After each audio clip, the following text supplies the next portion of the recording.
Delphi January hearing predictions. There's a hearing in the case of State of Indiana versus Richard Allen happening this Friday, January 13th. Friday the 13th, a little bit ominous for my taste. I don't like doing big hearings on traditionally unlucky days, but it's not up to me. I'm sure it's not up to the attorneys in this case. That's okay. When you're a criminal defense attorney, you learn to roll with the punches. Now, the two big things on the menu for this hearing are, number one, state's motion for a gag order. Number two, defense motion for change of venue. We're going to do a quick walkthrough on each of these issues. Let's start with this gag order. This case has been going on since 2017. State police have been asking the public for help solving this case ever since. Nearly 6 years later, they finally make an arrest. And you have Doug Carter with the state police saying, "We got our man." A couple of days after the arrest, state police again in the news, "I feel a sense of peace." After the first hearing, where public defender is appointed, the attorneys for Richard Allen make a statement, essentially saying he's innocent. And they're asking the public for help finding the correct people. And they're stating that, hey, in their opinion, the probable cause affidavit is weak. Then the prosecutor releases a statement saying they believe Richard Allen was involved in the murders and the case against Richard Allen is very solid. After releasing this statement, the prosecutor immediately files what is commonly known as a motion for gag order. The prosecutor likely thought that the motion would be granted immediately and that they would have the last word to the media with their statement about this solid evidence. But Judge Gall set it for a hearing, didn't immediately grant it.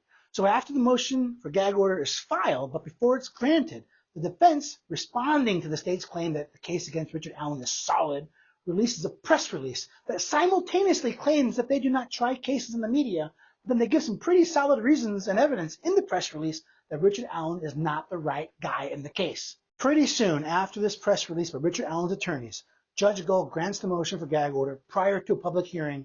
At first blush, I'm pretty sure the judge is not too happy with the defense attorney's press release.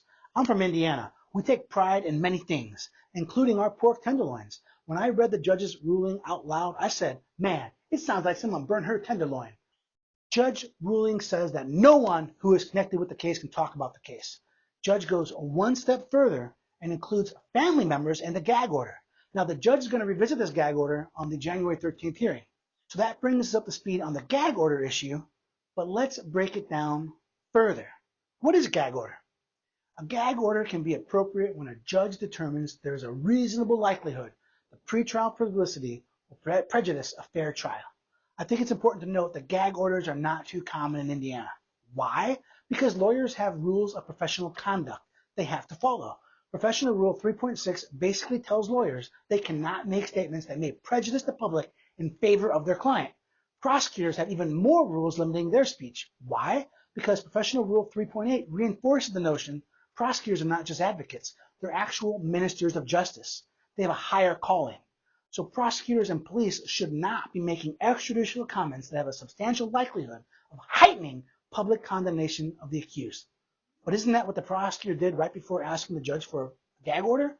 Well, another rule, Professional Rule 3.6c, allows a lawyer, but not necessarily a prosecutor, to rebut a statement made by the other party. So it can be argued that the state's statement was only a response to the defense's statement. That's a lot of talk. But the bottom line is, I don't think either party was being unethical in regards to their statements to the media. So one of the reasons gag orders are not too common in Indiana is because the lawyer rules of professional conduct sort of act like a standing gag order on statements from attorneys and prosecutors. Now, because gag orders are not too common in Indiana, there are not too many reported cases on gag orders.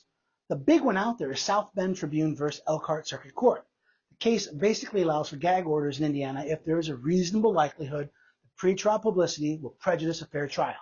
The South Bend case further states that before a judge can impose a gag order, they are supposed to explore other, less restrictive means besides issuing a gag order. I don't see evidence online that this actually occurred in the Richard Allen case, but I'm not too worried about it. Why? In the South Bend case, 25 newspaper articles was enough for the gag order. 25. If you do a Google search right now, type in Delphi murders, there are 39,700 news articles identified by Google. Almost 40,000. That is a lot of news articles.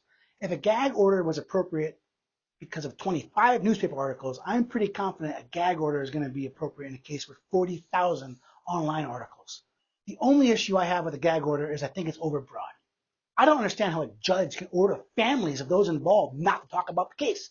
How can the judge tell Richard Allen's sweet Aunt Bertha not to talk about how wonderful a nephew he is? How can you tell the victim's cousin in Virginia not to talk about what a tragedy it is when a young person's life is cut short? The bottom line, you can tell people not to talk, but I don't see how the judge can enforce it. Just like a judge can't walk into McDonald's and order the cashier to give them a free cheeseburger. They can ask for a free cheeseburger. This is America. We can ask for anything we want. But a judge cannot make the cashier give them a hamburger for free. And just like a judge can't get a free hamburger, I don't see how I understand a judge can enforce the gag order against the families. So while I do think the gag order is going to be reapproved and reordered at the January 13th hearing, I do think it's going to be narrowed to remove the family members. Issue number 2, the change of venue. This one I'm not as confident about being granted. Let's start with the beginning of a change of venue motion. Section 13 of the Indiana Constitution says that the accused has certain rights in a criminal trial, including the right to an impartial jury and to be tried in the county where the crime was allegedly committed. So a change of venue, Richard Allen's attorneys have said they do not think they can get a fair trial in Carroll County because of the extensive pretrial publicity that has been going on for nearly the last 6 years. Richard Allen's attorneys list some interesting facts in their motion. During the month of October 2022, people in Carroll County were searching for Richard Allen between 1,000 and 10,000 times. They were able to deduce on this information that nearly 1 in every 2 residents in Carroll County have conducted an online search for Richard Allen. Now, I'm not sure how convincing evidence from Google will be for a trial judge, but I think the fact that the original judge recused himself from this case, saying all public servants do not feel safe or protected, is the strongest evidence to get the case out of Carroll County. I think a change of venue will be granted, but I wouldn't be surprised if the judge holds off on that motion for later or denies it entirely.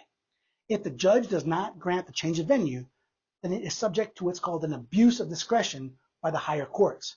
Abuse of discretion is a pretty high standard, and the higher courts would have to say the trial court made a clear error. Now, here's a little insider tip. It's very, very hard for an attorney to win an issue on appeal if it's being reviewed for abuse of discretion. From a practical perspective, though, why wouldn't the judge grant the change of venue? The judge is from Fort Wayne, Indiana, 2 hours from Carroll County Courthouse. Get that trial to Allen County. Allen County's population is 388,000 versus Carroll County's 20,000. That's going to lead to a higher likelihood of getting a jury that's impartial. As a side note, I have tried a case in a small county of 30,000 people. I kid you not, when members of the potential jury pool were asked if they knew my client, one person raised their hand and said, well, he bounced a check on me 10 years ago. And a separate person raised their hand and said, well, I used to rent to him, and he was always late paying rent. My mouth dropped. Myself and attorney Anthony Benitez, we still beat that case, but that was weird. So the issues on the menu for the January 13th hearing are the gag order and the change of venue. But remember, every single hearing in a criminal case has the potential to become a no-holds-barred event where anything can be happened, and I would not be surprised if more issues were addressed. In closing, a couple of things. Subscribe and leave a comment. I will try to respond to each and every comment, but I can't promise that. Got things going on in my life. If you disagree with anything I said, let me know. I love it when people disagree with me. Number 3, Richard Allen is innocent unless and until proven guilty. That is the American way. Don't forget that. And number 4, remember, always plead the fifth.